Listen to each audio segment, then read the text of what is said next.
déjenme hacerles una pregunta un tanto fuera del tema. ¿Ya están todos vacunados? Sí, ¿ya están con segundas dosis? No, pero ya me pusieron cancino. A ti te pusieron nomás es de una dosis. La que viene de la farmacia de Guadalajara. Ojalá y la vendieran. Ojalá y la vendieran, pero ni siquiera eso. Pero los demás ya, ¿verdad? Ya están todos. Ok, qué bueno. Aquí no hay ninguna antivacunas entonces. Es otra pregunta. Vamos entonces a ver este tema, que es fisiología tiroidea. Son varios las cosas que habría que estar analizando. Si mal no recuerdo, es la primera tema que vamos a ver ya como tal, estableciendo lo que es un sistema hipotálamo hipófisis, ¿verdad? Hasta donde habíamos visto las generalidades, si mal no estoy. Bien, hay una cosa que siempre hay que recalcar. Glándulas tiroides no es lo mismo que paratiroides en nada. Y se los digo porque incluso en el Guyton se mezclan. ¿Sí? Se establece que hay una relación, etcétera, etcétera. No hay absolutamente ninguna relación entre glándulas tiroides y paratiroides. ¿Sí? Ni anatómica ni funcionalmente. Paratiroides son 4 glándulas situadas por detrás de la glándula tiroides y de ahí toman el nombre de paratiroides, por la vecindad que tienen con la glándula. Pero funcionalmente son cosas total y absolutamente independientes. Vamos a ver paratiroides. Pero en este momento lo recalco para que no se preste confusión. La glándula tiroides, como aquí se ve, es una glándula localizada en la parte anterior del cuello. En condiciones normales no se toca. ¿Sí? Es recubierta por el cartílago y no se toca. ¿Sí? Es una glándula muy irrigada, lo que hace que técnicamente se vuelva algo difícil también para los procesos quirúrgicos. Es una glándula muy sensible, mantiene su posición, como aquí se dice, por la cápsula tiroides, por 3 ligamentos y por los vasos tiroideos. Color gris rosado, etcétera, etcétera. Entonces, en principio les diría, quisiera que les quede bien claro esa situación. No estamos hablando en absoluto de paratiroides, la palabra se parece, pero son cosas muy distintas. Aquí tendríamos las paratiroides. 4 glandulitas situadas por detrás. ¿Sí? Entonces, habrá algunas cosas que nos pueden, de hecho, incluso todavía más confundir con respecto cuando lo veamos en paratiroides, como es el hecho de que hablamos de células foliculares y de células parafoliculares, y que las células parafoliculares están dispersas, pero en este momento hablamos exclusivamente, vamos a hablar de células foliculares. ¿Sí? Entonces, dicho lo anterior, bueno, pues vamos siguiéndole con las cosas. Este es un sistema funcional regido en primera instancia por una hormona hipotalámica. Una hormona hipotalámica que ya se ha mencionado, es un tripéptido que se denomina hormona liberadora de tirotropina o TRH, su abreviatura universal. Aún y cuando se puedan encontrar con abreviaturas que no provengan del inglés, lo universal es referirnos de ellas en abreviaturas de acuerdo al inglés. Esta TRH pasa a través del sistema portal, que es una red de capilares, hacia la adenohipófisis. En la adenohipófisis se va a encontrar con su receptor específico. ¿Sí? Su receptor específico es el tirotropo. Hablamos nuevamente de esa relación entre un ligando y un receptor. Y hablamos de una especificidad. ¿Sí? En el tirotropo, lo que va a hacer esta TRH es estimular síntesis y liberación de una hormona glicoproteica que también ya mencionamos, que es TSH u estimulante del tiroides, o también denominada tirotropina. ¿Sí? Una vez que se produce la liberación de TSH, pasa esta circulación general, y llega a la glándula tiroides. El único sitio de acción hasta el momento identificado de TSH es glándula tiroides.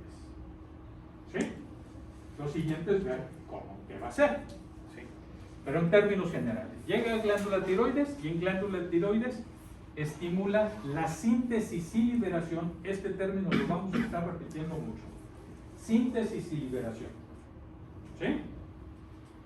Estimula síntesis y liberación básicamente de dos tipos de hormonas que son T3 y T4. Ahorita vemos por qué se denominan así.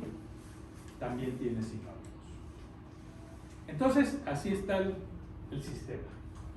¿Cómo va a funcionar? ¿En qué momentos? Etcétera, etcétera. Es lo que vamos a estar viendo enseguida.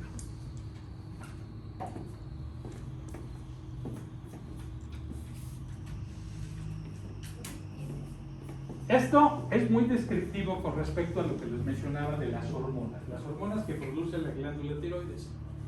Vean ustedes este esquema. Las hormonas tiroideas, como ven, están constituidas por un aminoácido. El aminoácido es tirosina. ¿Sí? Pero además del aminoácido tirosina, vemos que tiene yodo. Entonces, de acuerdo a la cantidad de yodos que tienen 1, 2, 3, 4, tiroxina con X para diferenciarlos del aminoácido tirosina. También se le puede llamar tetrayodotironina por los 4 yodos. O T4, igual por los 4 yodos. Somos muy flojos para hablar y prefiero uno llamarle T4. ¿Sí? 3 yodos. T3.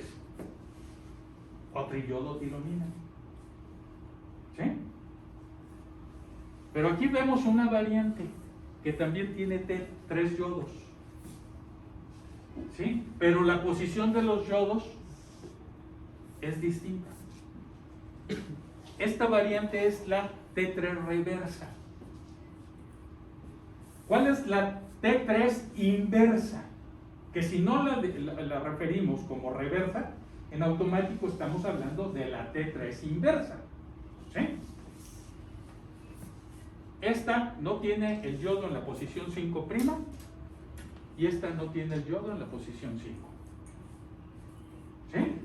Entonces yodo en la posición 5 igual a T3 inversa. Yodo en la posición 5' igual a T3 reversa. O si lo quieren ver por el otro lado, de la ausencia. La presencia o la ausencia. Ahora, ¿tiene importancia ello? Sí, tiene importancia.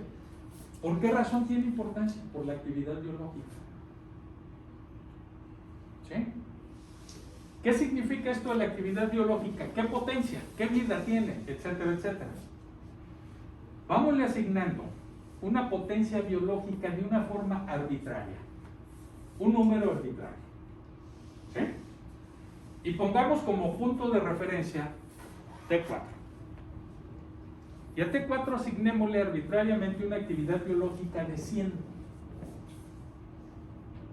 Ok, comparativamente, T3 tendrá una actividad biológica de 500 o 700. Es decir, es muchísimo más potente T3 que T4. ¿Y todo esto por qué? ¿Cuál es la diferencia entre T4 y T3? Que carece de un yodo. Entonces diría uno, el yodo en la posición 5' se constituye como un freno, ¿verdad? Pues no. ¿Por qué? Porque si ahora hacemos la comparación con esta T3 reversa, una potencia de 1. Entonces no es la ausencia del yodo, sino que es la ausencia y la posición del yodo. ¿Sí? Y esto tiene relevancia porque ahorita vamos a ver cómo se van formando las hormonas. Entonces, es importante que identifiquemos cuántos yodos tienen. ¿Sí?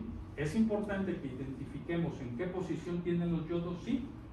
¿En razón de qué? En razón de su potencia biológica. Pero también en razón de su vida media. T4 tiene una vida media que la medimos en semanas. T3 tiene una vida media que la medimos en horas. O sea, más potente, pero más corta su duración. Entonces, esas cosas hay que tenerlas en consideración para entender todo esto de la actividad biológica.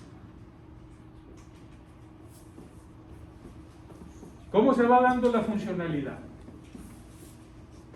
TRH, hormona hipotalámica, pasa hacia la hipófisis, se encuentra con su receptor, estimula síntesis y liberación de TSH. TSH pasa a circulación, llega al folículo tiroideo y estimula síntesis y liberación de T3 y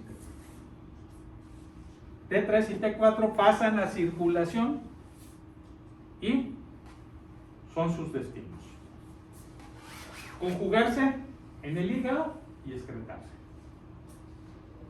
¿Sí? Ahorita vemos que se tiene que transportar, etcétera, etcétera. Lo que finalmente nos viene a interesar, su efecto en las células. Pero también tenemos una cosa que es la conversión de T4 a T3, de conversión periférica, que también ahorita lo vemos. Y ejercer a través de los niveles el mecanismo de retroalimentación positiva y de retroalimentación negativa. Empiezan a elevarse las hormonas, siguiendo todo esto en una normalidad, empiezan a elevarse, retroalimentación negativa. Empiezan a descender, retroalimentación positiva. Ahora bien, ¿dónde van a actuar? Tanto en hipófisis como en hipotálamo. Diría uno, ¿y para qué en hipófisis?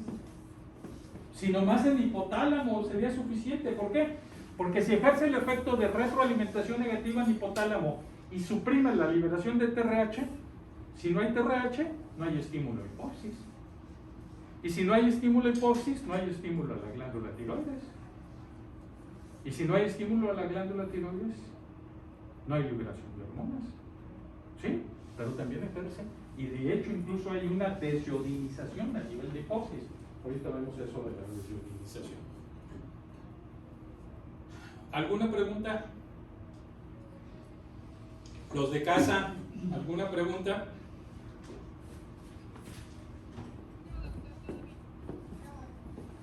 No, doctor. Ok.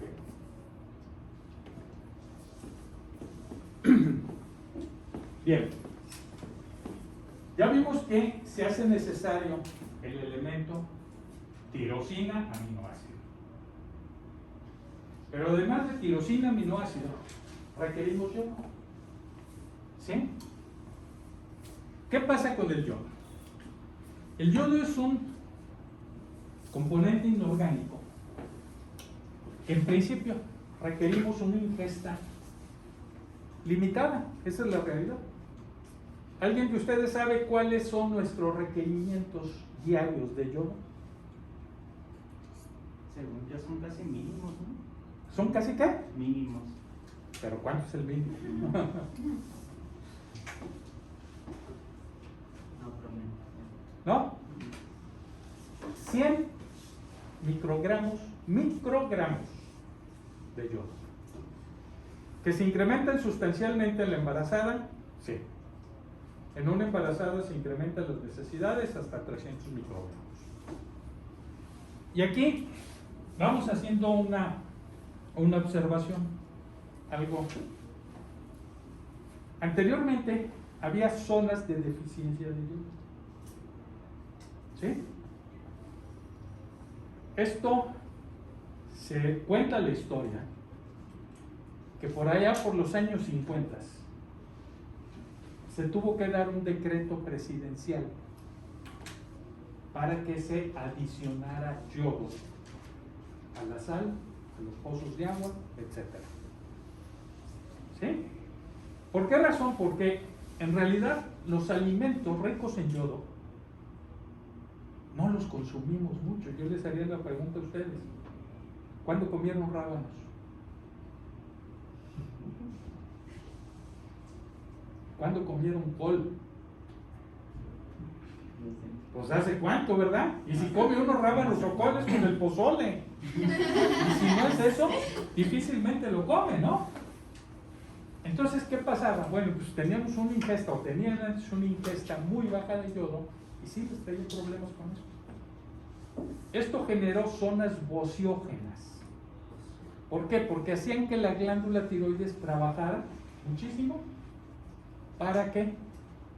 Tratar de compensar la falta de yodo y utilizar ese poco yodo que tenía para la formación de hormonas.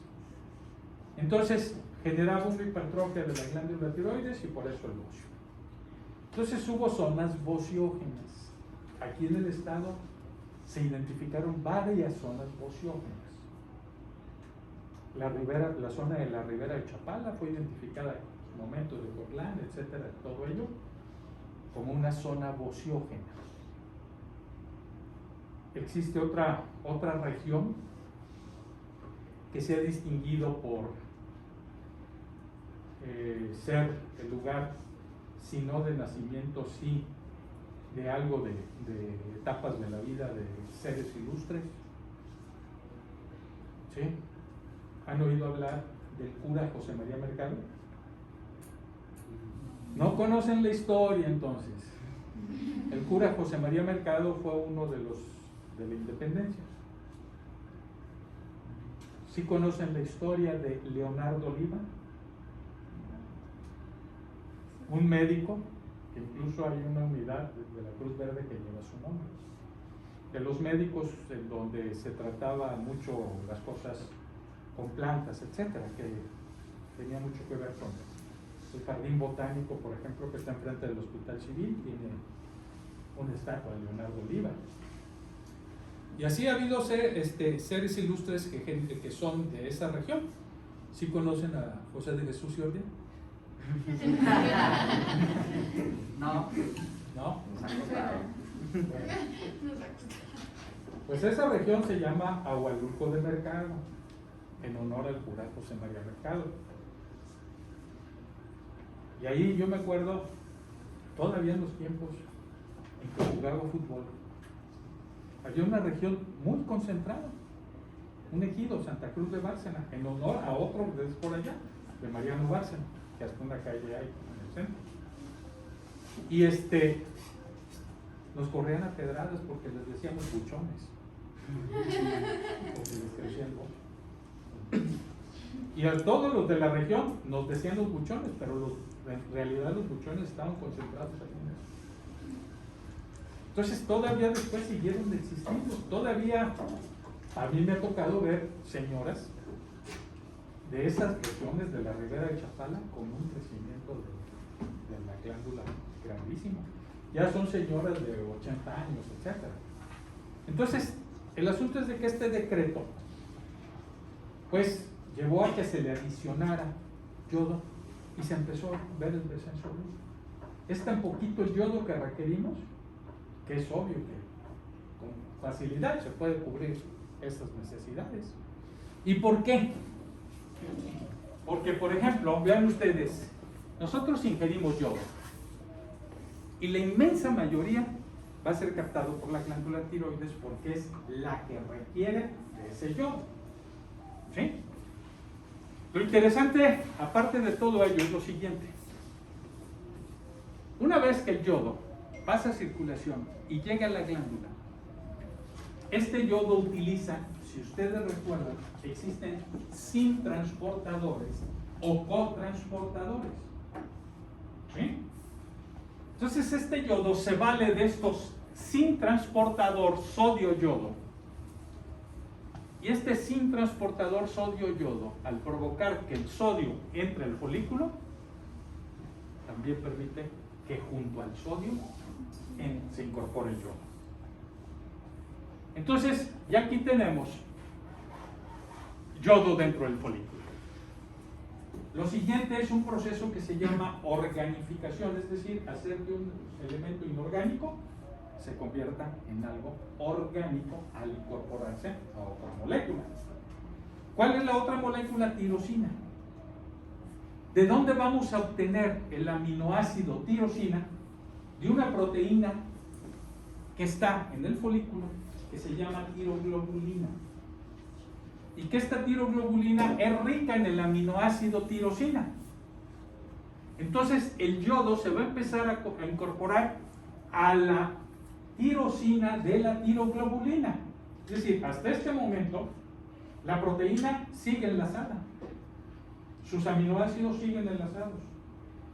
Este proceso se le llama organificación del yodo y es catalizado por una enzima que es la peroxidasa. Entonces se empieza a incorporar el yodo y dependiendo las moléculas de yodo que se vayan incorporando, vamos teniendo monoyodo, diyodo, diyodo o tetrayodo. ¿Sí? En términos funcionales, monoyodo y diyodo no son nomás más que pasos previos a obtener triyodo y tetrayodo. ¿Sí?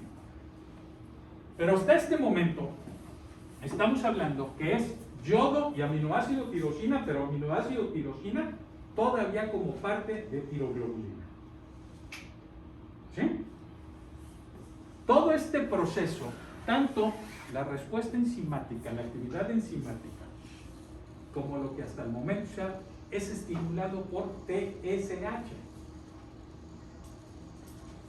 ¿Sí?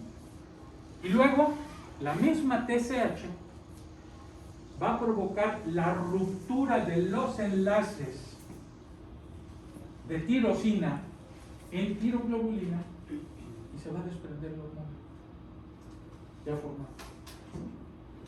Y la hormona va a pasar a circulación, es decir, la ruptura va a ser directamente provocada por proteasas, pero la actividad de las proteasas es estimulada por TSH.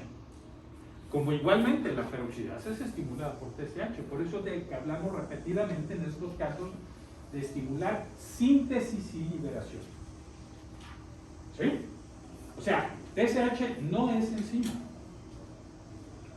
¿sí? Pero sí estimula la actividad enzimática.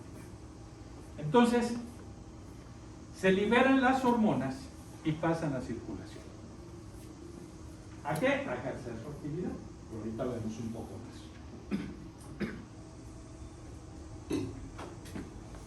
Me estoy quedando sin tiempo, vamos a reanudar, sesión con los de casa.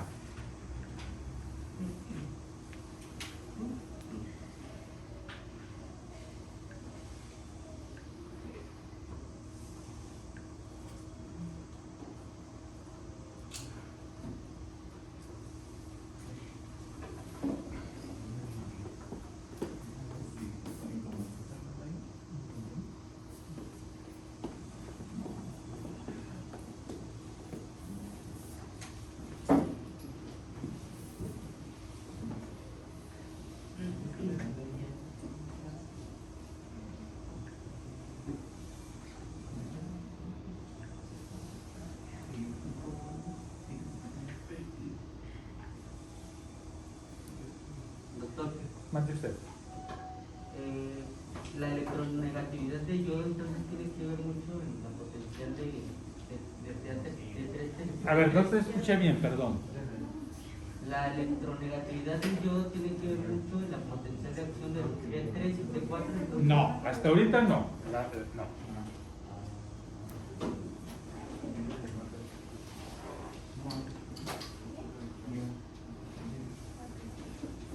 Muy bien. Entonces, vamos viendo algunos detalles. El hecho de que se tiene en el folículo tiroideo una gran cantidad de tiroglobulina, ya lo mencionaba, proteína importantísima, se sintetiza como toda proteína, a partir del ADN, en el ribosoma, almacenada en el aparato de Golgi, etcétera, etcétera. ¿Sí? Entonces, ¿qué otros datos relevantes podemos tener de la tiroglobulina? Esta no es.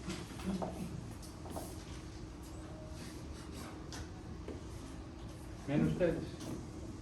Cada molécula de tiroglobulina posee 70 tirosinas. Entonces, es una proteína muy útil en este sentido, para los fines y propósitos. Entonces, a través de la organificación, vamos pasando, les decía, de monoyodo, de diyodo, triyodo y tetrayodo. Pero ¿cuáles son las que nos interesan? Triyodo y tetrayodo. ¿Sí? Son las que se liberan. Son las que tienen actividad, excepción de la tetrarreversa, pero que también tiene su utilidad. ¿Sí?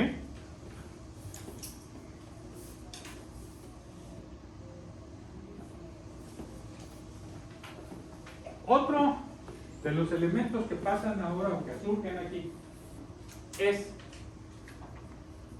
las proteínas que lo van a transportar. No olvidemos una cosa. Hablamos de hormonas insolubles. Son estas, las hormonas tiroideas. Al ser hormonas insolubles, requieren para su transporte proteínas que lo hagan, proteínas que las transporten. ¿Cuál va a ser la principal proteína que transporta hormonas tiroideas? TBG, globulina ligadora de tiroxina. Pero no es la única. Prealbúmina y albúmina. Como muchos, hablamos de albúmina prácticamente como un medio de transporte para muchos compuestos insolubles. ¿Sí? Vean ustedes. Puede tardar hasta 6 días en llegar a los tejidos tiroxina, o puede llegar hasta un día, tardar hasta un día la tiroxina. Nos va indicando la actividad, pero aquí tardar en llegar. Y no olvidemos una cosa: mientras esté ligada a proteína, no puede entrar a la célula y no puede ejercer efecto. Entonces, hormona ligada a proteínas la tendríamos que considerar como una hormona sin actividad. ¿Sí?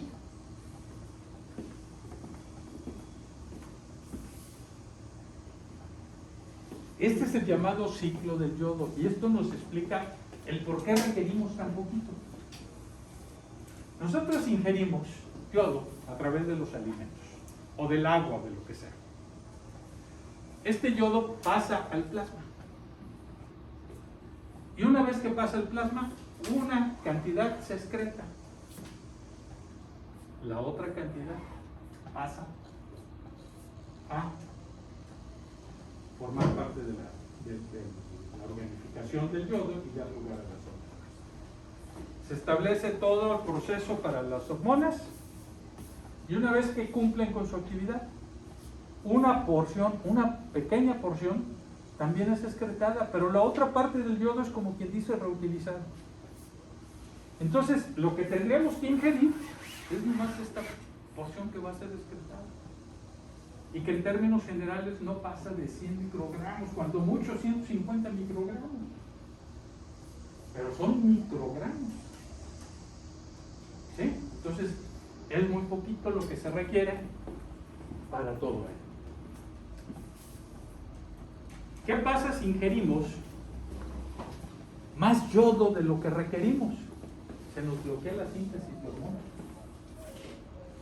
Hay dos efectos: un efecto que se llama Waterfall, que significa bloqueo de la síntesis, y hay otro efecto que se le llama Jod Basedow, que sí da lugar.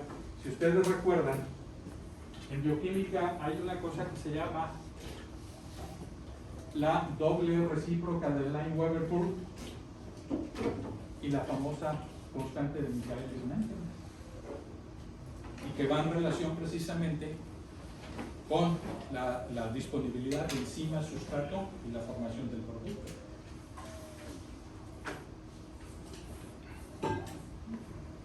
Bien, entonces ya sabemos cómo se van a formar las hormonas. Ahora lo que requerimos saber es cómo se va a establecer los sistemas para que las hormonas puedan llegar a los tejidos y ejercer el efecto, qué efecto van a tener. ¿Sí?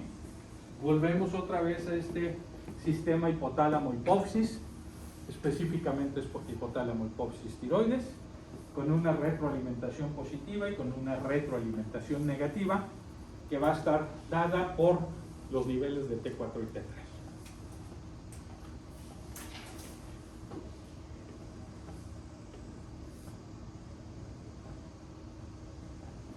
Vamos viendo cada uno de los elementos. TRH, ya mencionamos, tripéptido.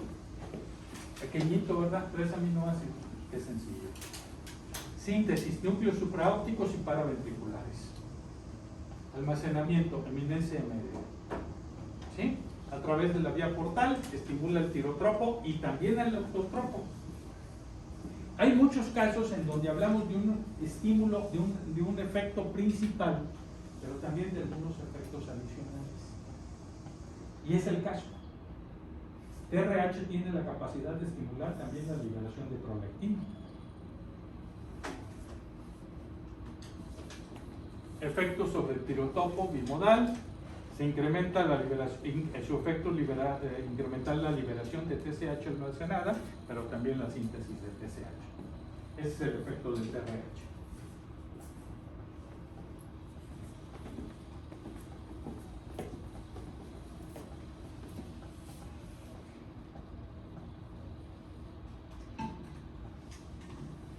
Factores que estimulan síntesis y liberación de TRH, disminución de T4 y T3.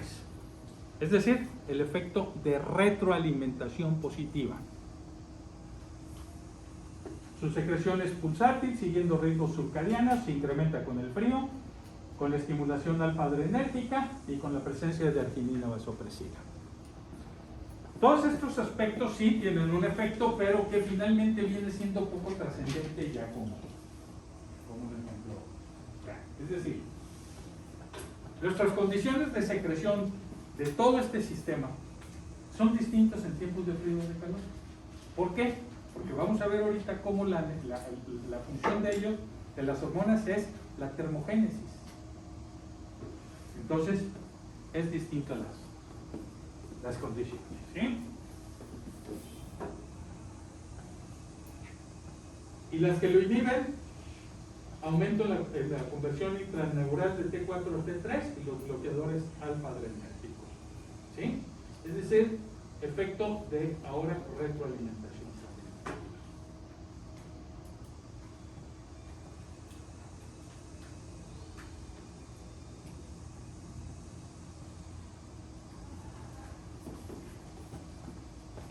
Para todos aquellos que les gustan las cuestiones moleculares, pues aquí tenemos lo que corresponde al receptor de TRH, ¿sí?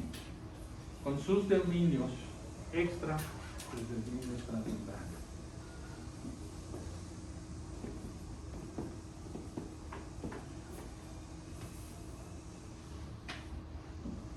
Su mecanismo de acción, mediado por proteína GI, estableciendo una activación de fosfolipasa C, fosfatidilinositol, y la secuencia que se tiene a través de ella.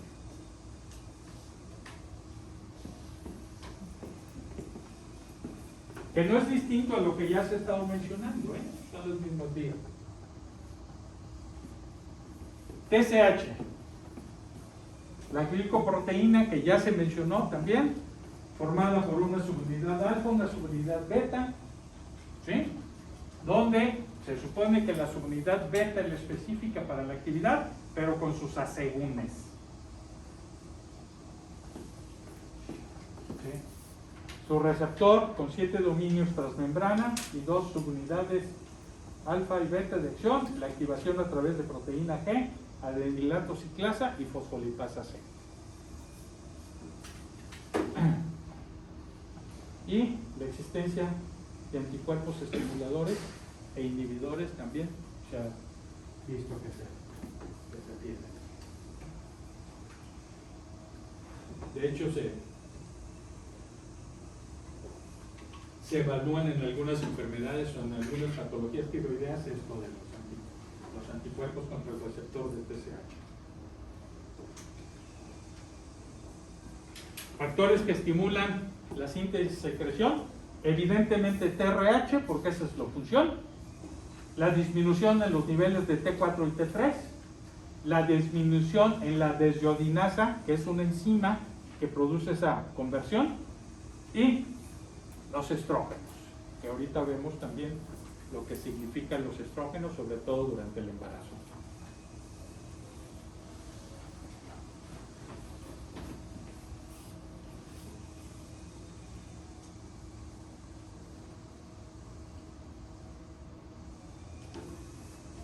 Quien inhibe la secreción, aumento la conversión de T4 a T3, aumento la actividad de la desiodinasa. La somatostatina. La somatostatina es una hormona inhibidora por excelencia, ¿eh? Inhibe no nomás a hormona de crecimiento, inhibe a otras más, como la dopamina también lo hace así, los glucocorticoides. La enfermedad renal crónica. ¿Por qué suponen ustedes que la enfermedad renal puede afectar la secreción? Porque está transportando mucho, bueno, ya que hay exceso de orina, pues transporta lo que es el T4 y T3. No. T4 y T3 para poderse eliminar requiere conjugarse. ¿Sí? Entonces, eso tendría más repercusiones con cuestiones hepáticas. Aquí estamos hablando, sí, de catabolismo, de procesos de catabolismo o de afectación de síntesis, que serían los mecanismos a través de los cuales.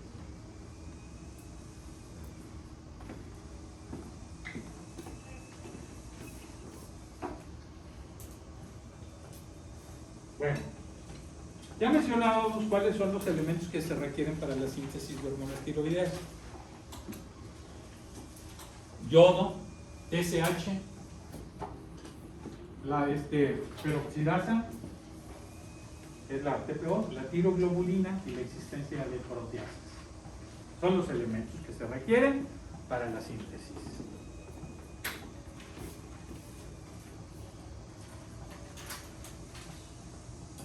Voy a pasar esta. Todo esto ya lo mencionamos, lo del transportador. Esta es la que quería llegar. Esa muy bonita diapositiva la hice yo. Por eso es de que es muy bonita. Pero vean lo que se pretende con esta diapositiva. Aproximadamente, siempre que hablemos de números hay que considerarlos así, aproximados.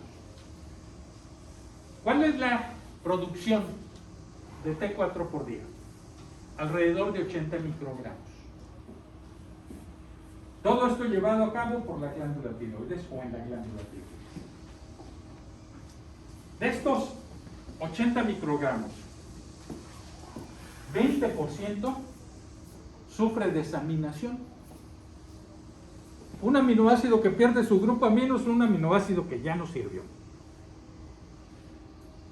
Entonces, por decirlo de alguna manera, esto es lo que se pierde.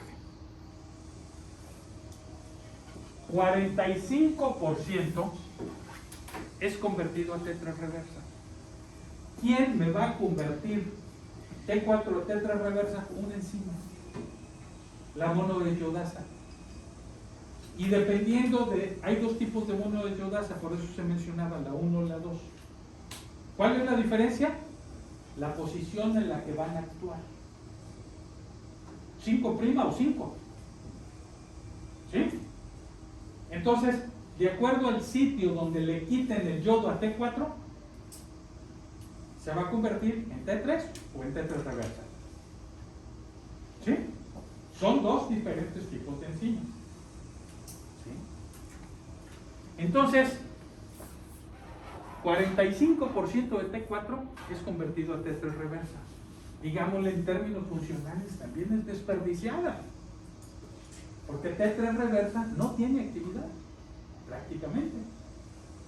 Sin embargo, hay condiciones que hacen que este 45% sea mayor. Si ustedes se van a las salas de terapia intensiva y muestrean a los pacientes y empiezan a hacer determinaciones de hormonas tiroideas que incluyan T3 reversa, nos vamos a encontrar que una gran cantidad de los pacientes que están en terapia intensiva tienen incrementados sus niveles de T3 reversa. Entonces, esto en su momento, cuando se vio este efecto, dio a pensar, caray, si tienen incrementados los niveles de T3 reversa y de hecho incluso pueden tener bajos sus niveles de T3 inversa, pues ¿qué pasa si le doy T3? ¿Le voy a evitar que se muera? Pues no. No tiene ningún efecto en este grupo de pacientes, claro. ¿Sí? Pero sí es algo que se ha visto, que un paciente en estado crítico incrementa la actividad de la enzima involucrada en la conversión de T4 a T3 reversal. ¿Sí? Bien. 35% de T4 va a dar lugar a T3 biológicamente activo, T3 inversa. Y ese 35% de T4 que se convirtió a T3 representa el 90% de la T3 circulante. Entonces, ¿qué conclusión pudiéramos traer? ¿Sí? Que la T3 circulante proviene en su inmensa mayoría de la conversión de T4 a esta, a T3. Y que esto se lleva a cabo en circulación, no en la glándula tiroides. Porque si vemos la T3, del total de T3 que tenemos circulante, solamente el 10% se formó en la glándula tiroides. ¿Sí? Entonces esto es un dato importante. ¿Qué podríamos también concluir? Que tendríamos que considerar desde el punto de vista funcional que T4 va a ser más una prohormona, es decir, una hormona que va a dar lugar a T3 en su mayoría, que a ser una hormona con una actividad en sí importante en sí misma. O sea, su importancia radica más en que es quien va a dar lugar a T3 que por su efecto en sí mismo. ¿Sí? Que lo tiene.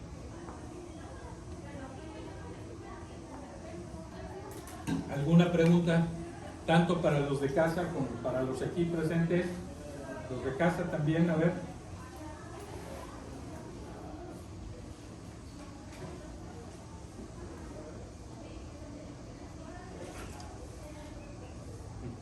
¿No? Espero que ese silencio sea por entendimiento y no por enfado, ¿eh?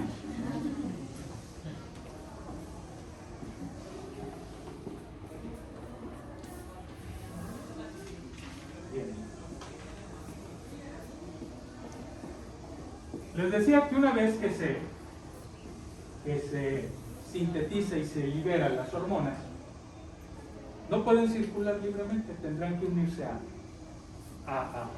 proteínas. Y vemos cómo TBG es la que principalmente. Albúmina liga más en cantidad a T3 que a T4. ¿Sí? Y prealbúmina solamente liga a T4. Pero sigue siendo TBG. Entonces ahí también ya entra el hígado.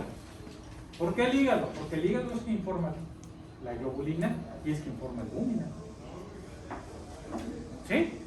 No como algo directamente relacionado con la formación de las hormonas, pero sí, como vemos, con su transporte. Entonces habríamos que considerar también qué factores me pueden incrementar, disminuir, o en su caso también alterar la ligadura de la hormona a su proteína. ¿Sí? ¿Qué me puede incrementar? TBG. Situaciones congénitas.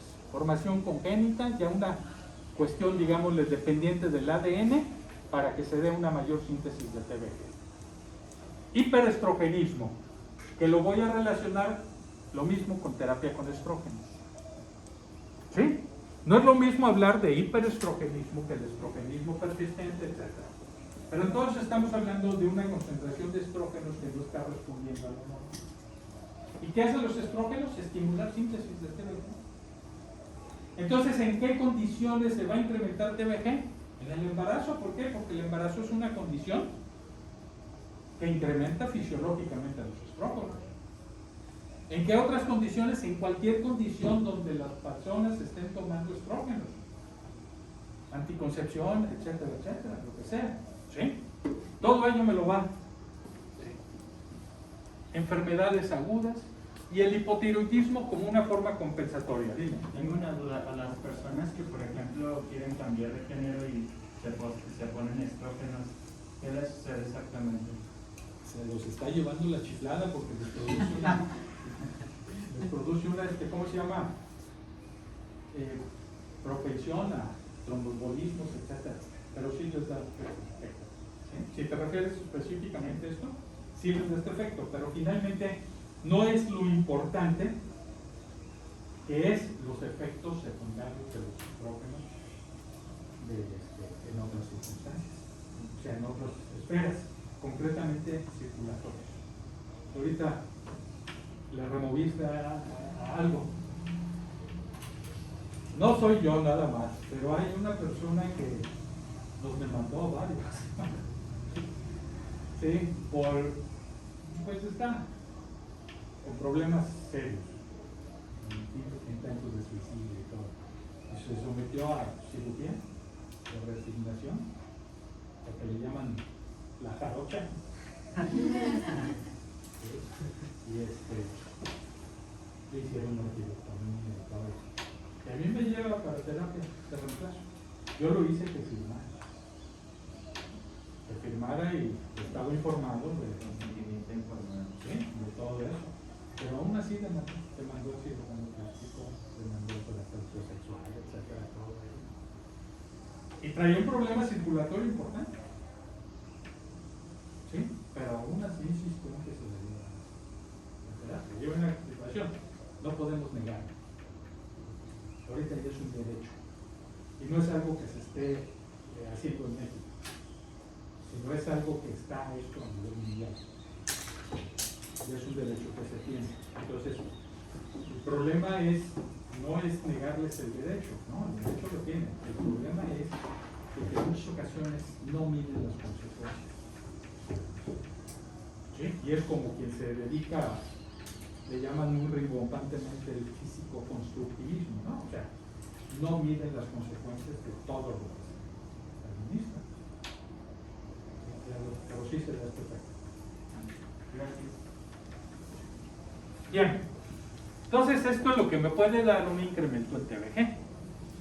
Lo que me puede dar un descenso en TBG, también condiciones congénitas, es decir, ya una síntesis disminuida. Esteroides androgénicos, glucocorticoides, enfermedades sistémicas mayores, obviamente déficit proteico, síndrome nefrítico, cirrosis. Todo esto tiene que ver con síntesis o eliminación de las proteínas. ¿Sí? Y compensatoriamente el hipertiroidismo también. Y los que me pueden afectar, es decir, tenemos proteína normal, hormona normal, pero no pueden ligarse. Me bloquean la ligadura. Fenitoínas que se utilizan para las convulsiones, salicilatos, la famosa aspirina, fenilbutazona, que son antiinflamatorios, mitotanen, antimetabolitos, diazepam, heparina, anticoagulantes, etcétera, etcétera. Entonces hay muchos factores que hay que considerar, no nomás la formación de hormonas, también el transporte de las hormonas es importante. ¿Sí? No perdamos de vista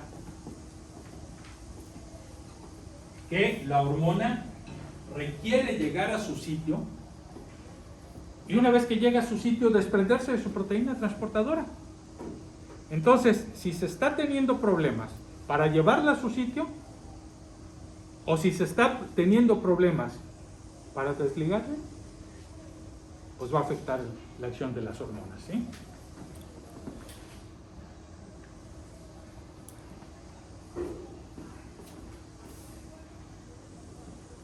Bien, pasemos al efecto. Y en este caso, el efecto, hay dos cosas que les quiero mencionar. Una, el efecto, no perdamos de vista que requiere de receptores intracelulares. No perdamos de vista que para llegar a sus células diana, células blancas, requieren ser transportadas.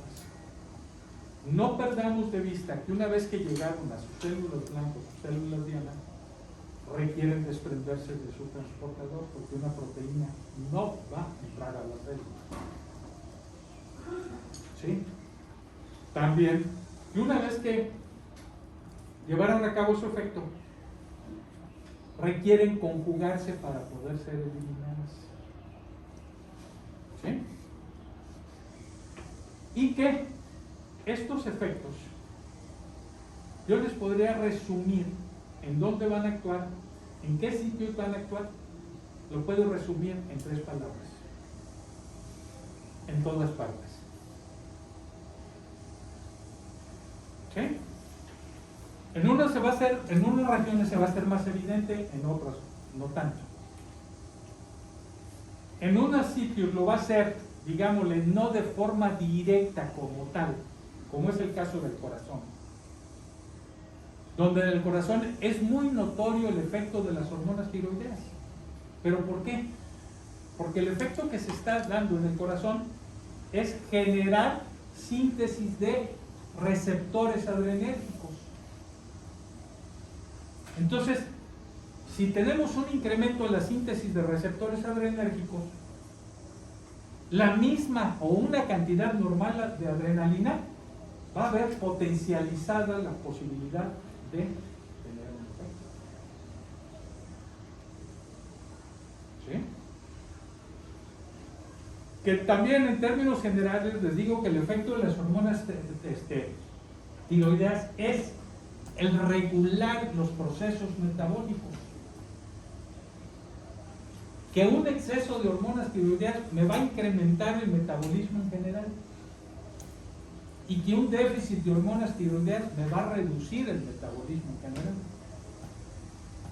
Entonces, para poder, digamos, de alguna manera ser más objetivos en esta situación, pues es más fácil analizar el efecto de las hormonas tiroideas partiendo de un exceso o de un déficit, ¿sí? Para poder ser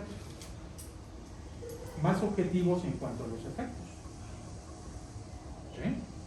Entonces, es lo que vamos a hacer para poder, digámosle, palpar mejor lo que es este efecto. ¿Sí? ¿Qué pasa? Nuevamente me estoy quedando sin tiempo. Vamos a reanudar.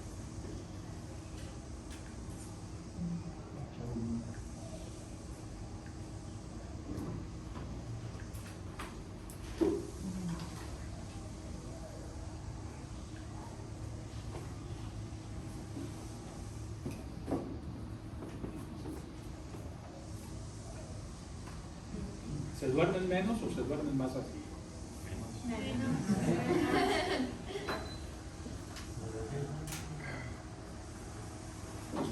Doctor, a los que nos da hambre muy seguido, ¿quiere decir que nuestro efecto de hormona está elevado? No necesariamente. El hambre, hay que distinguir 2 cosas. Una cosa es hambre y otra cosa es apetito. Hambre es una situación que responde a una necesidad energética. Apetito es algo que responde más a un deseo. ¿Sí? Entonces, si tienes hambre, habrá que ver si lo que tienes es una necesidad energética, que puede estar generada por un incremento del metabolismo, sí.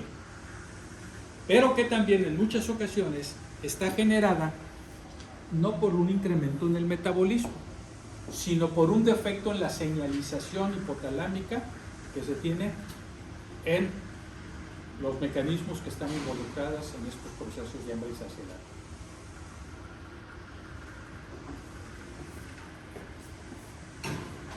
Se acabó el café.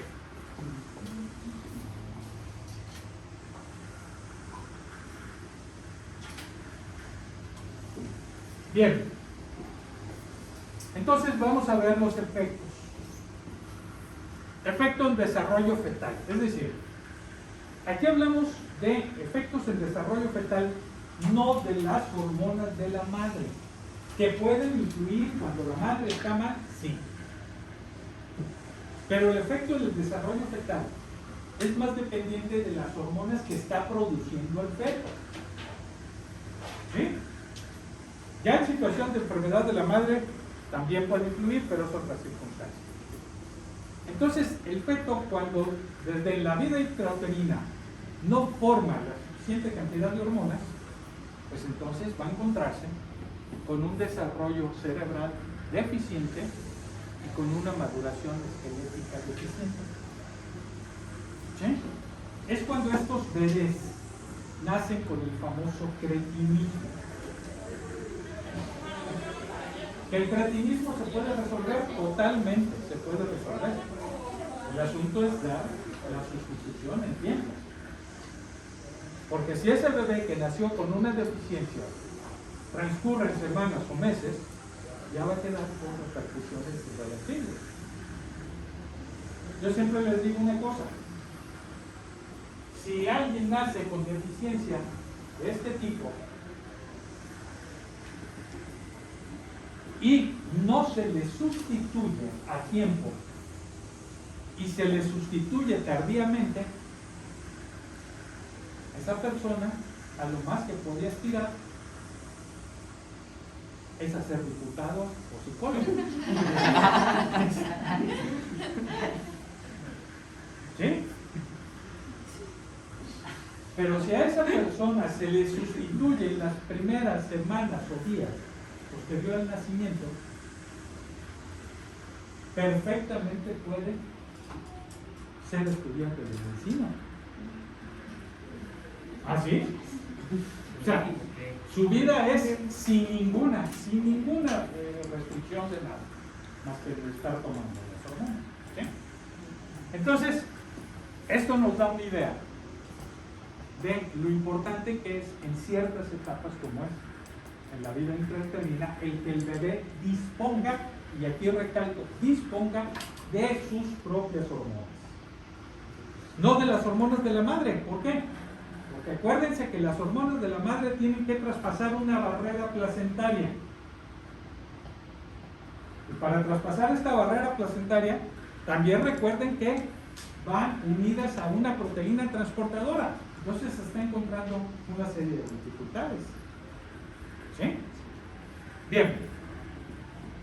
Consumo de oxígeno. Si las hormonas me incrementan el metabolismo, pues un incremento de las hormonas me va a incrementar el consumo de oxígeno. ¿En dónde? En todos lados. Y una reducción de las hormonas me va a reducir el consumo de oxígeno. ¿En dónde? En todos lados. ¿Por qué? Porque está reducido el metabolismo. ¿Sí? Cardiovasculares, efectos inotrópicos y cronotrópicos. ¿Qué significa inotrópicos? La contracción. ¿Qué significa cronotrópicos? La frecuencia. Las hormonas me están incrementando la formación de receptores adrenérgicos o me están disminuyendo la formación de receptores adrenérgicos, dependiendo del caso. Si me incrementó los receptores, me incrementa el cronotropismo y el inotropismo. Es decir, el corazón late más rápidamente y con más fuerza. Y lo contrario, sí hay una reducción. Y va muy de la mano con estos efectos simpáticos. Es decir, lo que tiene que ver con el sistema nervioso autónomo. Y aquí también se presta para algo que por fortuna parece que se ha ido abandonando. Si ustedes recuerdan, el tejido adiposo es rico en receptores beta 3. ¿Sí? Si yo le doy hormonas a alguien, estoy incrementando receptores beta 3. Y esos receptores beta 3 van a estar incrementando la posibilidad del efecto de adrenalina, efecto lipolítico, es decir, adelgazan por pérdida de grasa, que a todo da, pero también adelgazan por pérdida de músculo, ¿sí? Y todavía lo peor, le estoy dando hormonas de más el corazón. Entonces pierden peso por grasa, por músculo, incrementa su metabolismo en términos generales y quien la lleva es el corazón. ¿Sí? Entonces, aguas con esto.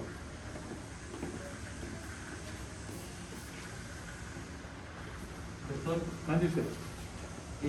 bueno, respecto al consumo de oxígeno, en un paro cardíaco, ¿qué significa que el nivel de T3 está en disminución o en cero? No. Mira, para que ya tengan las cuestiones en ceros, tiene que transcurrir tiempo. ¿Sí? Las hormonas tienen una vida media. Y esa vida media, pues obviamente no es de segundos. ¿Sí? Efectos pulmonares.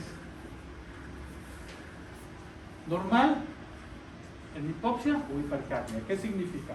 De acuerdo también a la necesidad de oxígeno.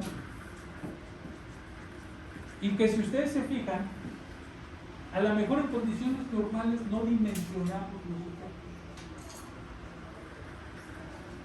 ¿Sí? Pero en condiciones anormales es cuando empezamos a ver todo esto. Efectos hematológicos. Si se requiere más oxígeno, pues aumenta la eritropoyesis. Si no se requiere, se reduce la eritropoyesis. ¿Cuándo se va a requerir más oxígeno? Cuando se incrementó el metabolismo. ¿Cuándo se incrementó el metabolismo? Cuando hay un exceso de hormonas. Gastrointestinales, la motilidad gástrica. Incrementada por el exceso, reducida por el déficit. Esqueléticos, incremento o disminución de la resorción ósea y la formación de hueso. Exceso, osteoporosis. Déficit, desgraciadamente no da un hueso más compacto.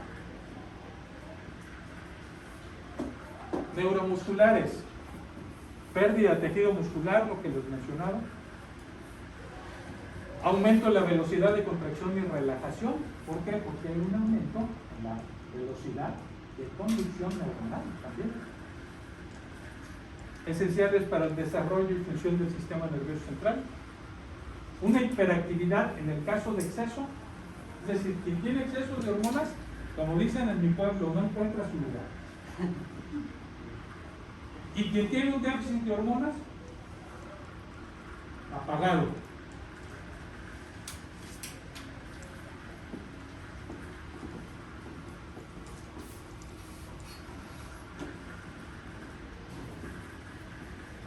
Metabolismo de lípidos, incremento en la síntesis y degradación del colesterol. Pero ya en lo que se refiere a lo clínico, esto es un efecto que se ve más cuando hay un déficit. Cuando hay un déficit se incrementa el colesterol. Cuando hay un exceso, no estamos hablando de eso. O no se evidencia tanto. Lipólisis en el caso de exceso, ya lo he mencionado, hay incremento de receptores beta 3 y de hipercolesterolemia en el caso de hipotiroidismo. Hidratos de carbono, incremento en gluconeogénesis y glucogenólisis en el hipertiroidismo. Y un montón de efectos endocrinos, entre ellos el incremento en la prolactina en el hipotiroidismo por el efecto del TRH que ya mencionamos.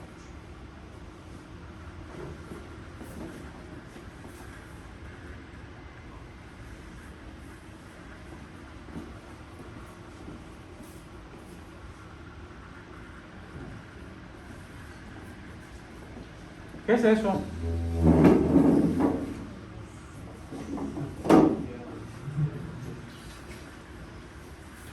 Eso es algo que se llama exoftalmos. Hay dos situaciones. Si estamos hablando de que en el caso de un exceso hay un incremento en la actividad adrenérgica y la actividad adrenérgica también se refleja en los ojos,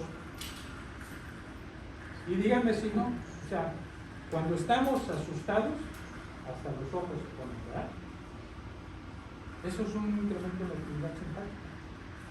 Pero una cosa es tener lo que se le llama la visión azorada, es decir, estar asustado que es un aspecto del pelar los ojos, como dicen, y otra cosa es tener esos ojos. El oxoftalmos es parte de un problema que cursa con exceso de hormonas, que es la enfermedad de Graves. ¿Sí? Que es una enfermedad generada por una inmunoglobulina que tiene la capacidad de estimular a la glándula tiroides de forma indiscriminada. Es decir, es una inmunoglobulina que hace las veces de TSH, pero sin el control que se tiene en TSH. Entonces se está estimulando de forma indiscriminada. Y como es una enfermedad inmunológica, pues también tenemos problemas en los ojos, en la piel. ¿Sí? Entonces, esta persona, eso es nomás, es algo que me está haciendo notar que hay un problema autoinmune. ¿Sí? Pero que ese problema autoinmune está actuando también en otros sitios, como es en el caso de la glándula tiroides produciendo el exceso. Bueno, esto es en forma de caricatura. El exoftalmos. Y este es el mixedema, es decir, lo contrario, una reducción del metabolismo con repercusión prácticamente en todo.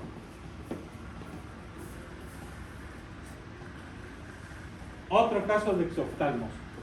Y esto es lo que se veía antes. Bocio no es una enfermedad. Bocio es un incremento en el tamaño de la glándula. Pero el bocio puede acompañarse de una variedad de condiciones en los niveles de hormonas que pueden ir desde normal, bajo o alto el nivel de hormonas. ¿Sí? Entonces eso es lo que es.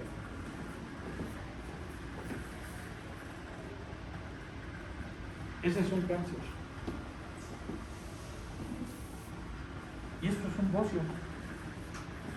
Y el cáncer regularmente da niveles de hormonas normales.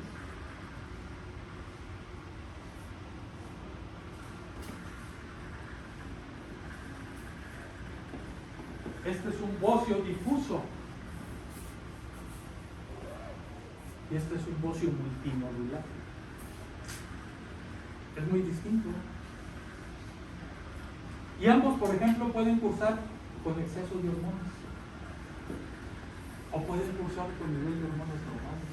O pueden cursar con nivel de hormonas bajas.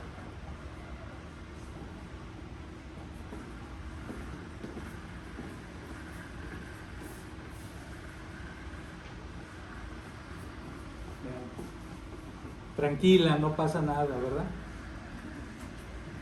Es una persona con un déficit de hormonas. Aletargada. Su metabolismo reducido.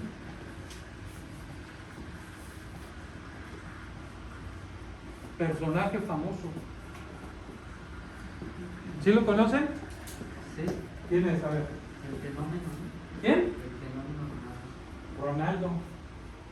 ¿Saben la historia con respecto a ellos de Ronaldo? ¿No? Este era un cuate que pintaba para un supercrack. A mí me impresionaba el verlo, sus famosos piques, es decir, estar parado daba un pique que los dejaba sembrados, con una fuerza extraordinaria en los piernas. ¿Sí? Y hubo una situación que todas las cosas estaban, todos los ojos estaban puestos en él para el Mundial de Francia de 1998. Y resulta que lo que les voy a decir no tiene ninguna finalidad. ¿A quién le gusta el fútbol? Pues sí, pero aquí yo conozco a algunos que les gusta el lápiz, pero van al lápiz. Yo no le pongo ninguna. Por imposición de su padre, porque yo no dije nada, yo no dije quién. Bueno,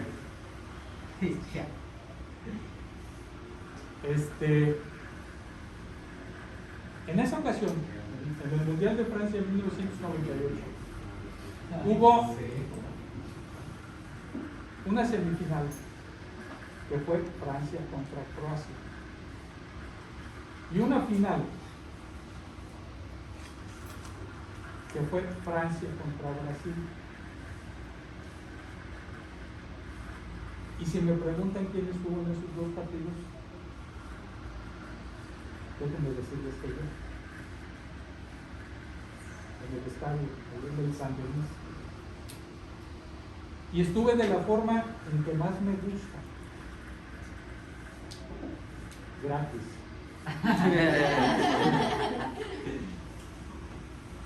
El asunto es de que Ronaldo se le empezó a ver que en el Mundial bajó mucho su rendimiento. Y en esa final de Francia contra Brasil, Ronaldo no existió.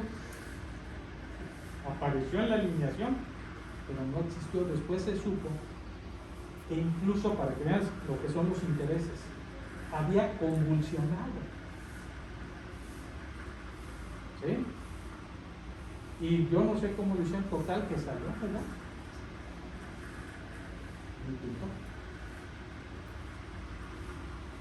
Pocos meses después sale a la luz que Ronaldo tenía hipotiroidismo y no se lo había detectado. Y empieza con lesiones musculares, etcétera, con un montón de cosas. Y viene el declive. Vemos ahora a Ronaldo y es gordo, pero no confundirse. O sea, ya es la tendencia que tuvo y que esto nomás le desencadenó, porque también es otra de las cosas. Se piensa, por ejemplo, dicen las gentes, ¿cuál enfermedad de tiroides tengo? ¿La que flaca o la que engorda? O sea, siempre se van hacia esos dos aspectos. ¿Sí? Y no es que flaque o engorda, sí flaca, pues, porque hay un catabolismo. Y sí engordan, porque hay una lentificación en el proceso, pero luego lo tienen que normalizar. ¿Sí? Entonces, este es un ejemplo clásico de cómo tiene la repercusión en todas las condiciones del funcionamiento de las hormonas.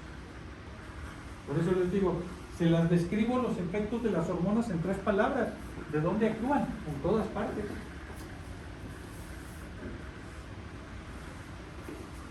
Este es el niño que les digo que si se le sustituye, estudia medicina. Y no en la MAC, ni en la autónoma, en la VG.